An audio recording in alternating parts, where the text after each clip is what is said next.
Now to a story we broke first on WPRI.com. Eyewitness News has learned how much of a tax credit the owner of the so-called Superman building is asking for. High Rock Development is requesting $39 million in funding from state lawmakers. From the Providence Mobile Newsroom, Eyewitness News reporter Nicole Estefan is in the capital city. The development company that owns the Superman building asking for nearly $40 million in state funding. Of course, it's a hefty request after a botched 38 Studios deal.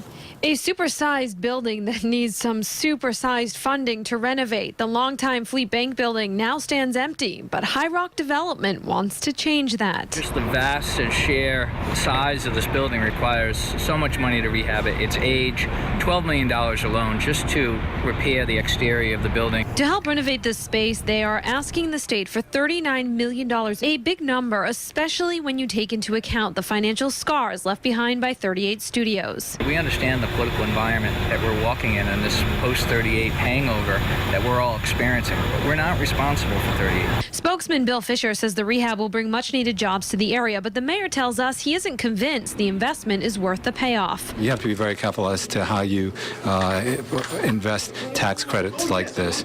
To make that type of investment in just simply one building, you're asking a lot from the taxpayers. Also not convinced, Speaker Gordon Fox, who released this statement this afternoon, quote, "The Superman building is a beautiful and significant landmark in downtown Providence, but I am deeply concerned about the amount of taxpayer dollars that are being sought for this project. As we announced last week as part of our economic development package, the House is introducing historic tax credit legislation with a $5 million cap on credits for single projects." When you combine what they're asking for in state funding with what they're asking for from federal tax breaks, the total is more than $60 million. In Providence with the Mobile Newsroom, Nicole Estefan, Eyewitness News.